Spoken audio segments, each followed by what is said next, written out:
తన బాడీని బొమ్మ అనుకున్నాడో, ఇంకేమనుకున్నాడో ఒక్కసారి ఈ రిపోర్ట్ చదివితే మీకే అర్థమవుతుంది. తన కాలర్ బోన్ ఇరిచేశాడు. ఇక ఫేస్ మీద అయితే తన రక్తపు గాయాలున్నాయి. గోళ్ళతో గీచినయున్నాయి. సో, అండ్ ఇనీషియల్‌గా తన ఇన్నర్ బ్లీడింగ్ కూడా అయ్యి మొత్తం తన కడుపులో 150 గ్రామ్స్ స్పెర్మ్ అయితే దొరికింది. సో, ఇది పోస్ట్‌మార్టం రిపోర్ట్. సో, రీసెంట్‌గా కోల్‌కత్తాలో జరిగిన trainee doctor rape case. So, ఎందుకు ఇంకా ఆలస్యం అవుతుంది? న్యాయం చేయాల్సిందే రోడ్డు మీదకొచ్చి ఎందుకు ధర్నాలు చేస్తున్నారు? అక్యూజ్డ్ ఎవరో తెలుసు. ఎందుకని ఇంకా న్యాయం జరగట్ల? సో, ఈరోజు వీడియోలో ఈ డీటెయిల్డ్‌గా తెలుసుకుందాం. సో, వీడియోని ఎవరైతే కొత్తవారు చూస్తున్నారో ఇంట్రెస్టింగ్ స్టోరీస్ కోసం మన ఛానల్ తప్పకుండా అయితే సబ్స్క్రైబ్ అయితే చేసుకోండి. రీసెంట్‌గా ఫొటోస్ అయితే వచ్చినాయి. సో, ఈ ఫోటోని చూడండి. ఈ ఫోటోలో మన చెల్లో, మన అక్కో, మన సిస్టరో ఉంటే ఎంత దారుణమైన సంఘటన అని చెప్పుకోవచ్చు. సో, ఎవరైనా ఇలా జరిగిందంటే న్యాయం చేయవలసిన సీఎంఏ ఒక కామన్ మ్యాన్ లాగా రోడ్డు మీదకొచ్చి ధర్నాలు చేస్తుందంటే దీని అర్థం ఏంటి? అసలు న్యాయం చేయవలసిన సీఎం ఇలాగా అందరితో సాధారణ మహిళలతో వచ్చి ధర్నా చేయవలసిన పరిస్థితి ఏంటి? పోలీసుల అండర్‌లోనే ఉండే ఈ కేస్‌ని సీబీఐ వరకు ఎందుకు తీసుకెళ్లారు? సో, ఇలాంటి చాలా థియరీస్, కాన్స్పిరసీ థియరీస్ అయితే ఈ కేసులో అయితే ఉన్నాయి. సో, ఒక సీఎం ఒక కామన్ మ్యాన్ లాగా అందరి మహిళలతో వి వాంట్ జస్టిస్ అని ఎందుకు తిరుగుతుంది? పనిష్ చేయవలసింది ఆవిడ అయితే ఈ కేసుని ఎందుకు సీబీఐకి అప్పగించారు? సో, ఇలాగ ధర్నాలు చేసే వాళ్ళని కూడా 9 మందినైతే అరెస్ట్ చేశారట. సో, ఈ రౌండ్ మార్క్‌లో ఉన్న వాళ్ళందరూ ఇలా రేప్‌కి గురైన అమ్మాయి గురించి ధర్నా చేస్తుంటే అక్కడున్న పోలీసులు వీళ్ళందరిని అరెస్ట్ చేశారు. వాళ్ళ ఫాదర్ మాటలేనండి. फिर 11:15 का टाइम में भी माँ से बात हुआ था। वो बोला जी हम लोगों का 4 आदमी का खाना आया है, हम लोग खाना खा रहा है, आप लोग खाना खा के सो जाइए। సో, విన్నారా? వాళ్ళ ఫాదర్ ఏం చెప్తున్నారు? సో, ఆ అమ్మాయి వాళ్ళ డ్యాడీకి ఫోన్ చేసి, "డ్యాడీ ఈరోజు ఎక్కువ క్లయింట్స్ ఉన్నారు. మీరు తిన్నారా?" "నేనింకా తిన్నాను. అందరూ బానే ఉన్నారా?" తినేసి పడుకుంటున్నానైతే సెమినార్ హాల్‌కెళ్ళి పడుకుంది ఆ అమ్మాయి. ఇది ఆర్‌జేకర్ మెడికల్ కాలేజ్. ఇది కోల్‌కత్తాలో ఉంది. సో, ఇక్కడ ఈ సంఘటన జరిగింది. సో, ఈ సంఘటన జరగడానికి ఆ రోజు ఆ అమ్మాయి డ్యూటీ చేసి నైట్ లేట్ అవ్వడం వల్ల పడుకుందామని ఒక సెమినార్ హాల్‌కెళ్ళి అయితే పడుకుంది. సో, ఇంకెవరుంటారులే అని తను ధైర్యంగానే పడుకుంది. సో, ఇంతట్లోనే ఒక మానవ రోగం 4కి ఇలాగ ఆ టైంలో ఆ కాలేజీకి, ఆ సెమినార్ హాల్‌కైతే ఎంటర్ అయ్యాడు ఈ సైకో. సో, వీడు ఎంటర్ అయ్యి మళ్ళీ సీసీ ఫుటేజ్ టైంలో ఒక 45 మినిట్స్ లేట్‌గా ఎగ్జిట్ అవ్వడం అయితే జరిగింది. సో, ఈ ఇన్సిడెంట్ మొత్తం క్లియర్ అండ్ కరెక్ట్‌గా అయితే మనకు కనిపిస్తది. తను వెళ్ళేటప్పుడైతే ఈ హెడ్‌ఫోన్స్ అంటే బ్లూటూత్ అయితే ఉన్నాయి చెవులు.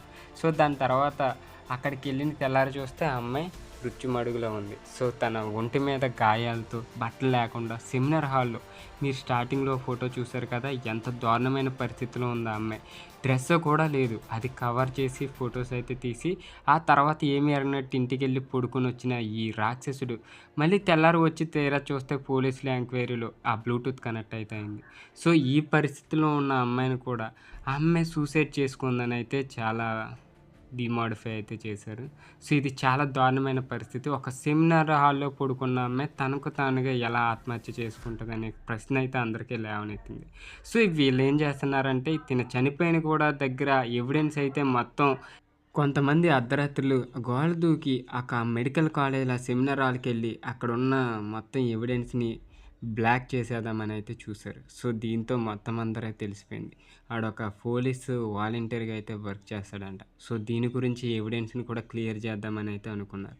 దీన్ని పక్కా ప్రణాళికతో ఈవిని చంపుదామని ఎప్పటినుంచో అయితే మ్యాపేశారు. డ్యూటీ అవర్స్ కూడా ఎక్కువగా ఉండటం వల్ల ఈమె ఒకసారి కంప్లెయింట్ కూడా ఇచ్చిందట. సో, వీడే ఈ రాక్షసుడు.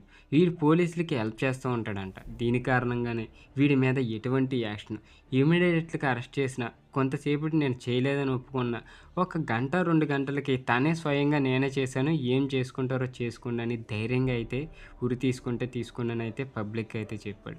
సో, అలాగే ఇంకా ఇలాంటి ఇన్సిడెంట్ జరుగుతూనే ఉన్న ఈ కోల్‌కత్తాలో అయితే ఈ ఇన్సిడెంట్‌కి ఇంకా న్యాయం అయితే జరగట్లేదు. సో, ఆమె ఎలాగో ఇలాంటి సైకో గాడికి బలైపోయింది. సో, తిన విషయంలో కూడా ఇలాగ ర్యాగింగ్ చేసినోళ్ళు ధర్నా చేస్తుంటే వాళ్ళ పోలీసులైతే జుట్టు పట్టుకొని చాలామంది స్టూడెంట్స్‌ని కొట్టి తీవ్రవాదుల్లాగా బెదిరించి వాళ్ళని దాడి చేసి పోలీసులైతే వాళ్ళని లాక్కొని ఎళ్తన్నారు. ఇది ఇన్సిడెంట్. న్యాయం చేయండి అని అడిగినందుకు ఆ స్టూడెంట్స్‌ని విరగొడుతున్నారు పోలీసులు. సో, వీళ్ళ బాధ ఎవరు చెప్పుకుంటారు? ఇలా డాక్టర్లందరూ సమ్మె అయితే స్టార్ట్ చేశారు. సమ్మె చేసిన ఇక్కడ పోలీసులైతే దీన్ని పట్టించుకోవడం అయితే లేదు. సో, వీళ్ళ మీద తిరిగి కేసులు పెట్టి వీళ్ళనే కొడుతున్నారు. ఎంత అన్యాయమో చూడండి ఇది. మీరు ఇది చూసుకుంటే అక్కడ కోల్‌కత్తాలో వాట్సాప్‌లో స్ప్రెడ్ అయిన వాళ్ళ కాలేజెస్ మొత్తం ఇలా బెదిరిస్తున్నారు. ఇలా ఇంటర్నల్ మార్క్స్ తగ్గిస్తున్నారు. ఇదంతా ప్రిన్సిపల్ చేసిన హత్య అని చెప్పి అక్కడైతే స్ప్రెడ్ అయితే చేసి అందరూ అయితే ధర్నాకు దిగారు. సో, ఈ ఇన్సిడెంట్ అందరికీ తెలుసు. బట్ న్యాయం కోసం అయితే పోరాడుతూనే ఉన్నారు అక్కడున్న ప్రజలు. కానీ చాలామంది బాలీవుడ్ ప్రముఖులు కూడా న్యాయం తొందరగా చేయమని అయితే ఇన్‌స్టాగ్రామ్‌లో, ట్విట్టర్‌లో అయితే పోస్టులు అయితే పెడతా ఉన్నారు. సో, ఇంకా లేట్ ఎందుకు జరుగుతుంది?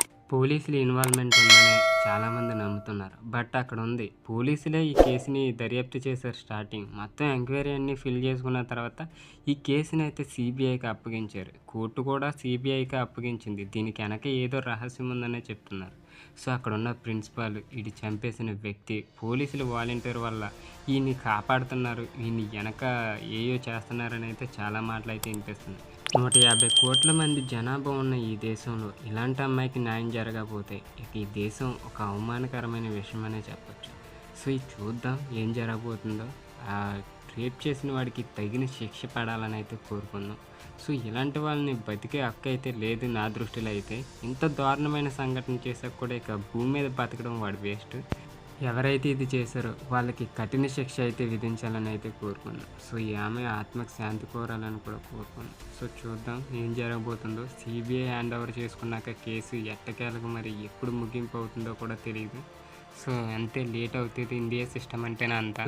సో, వీడియోని అయితే ఇక్కడితో ఎండ్ చేస్తున్నా. వీడియో నచ్చితే తప్పకుండా లైక్ చేయండి. ఇలాంటి ఇంట్రెస్టింగ్ స్టోరీస్ అండ్ ఫ్యాక్ట్స్ కోసం మన ఛానల్ తప్పకుండా సబ్స్క్రైబ్ అయితే చేసుకోండి.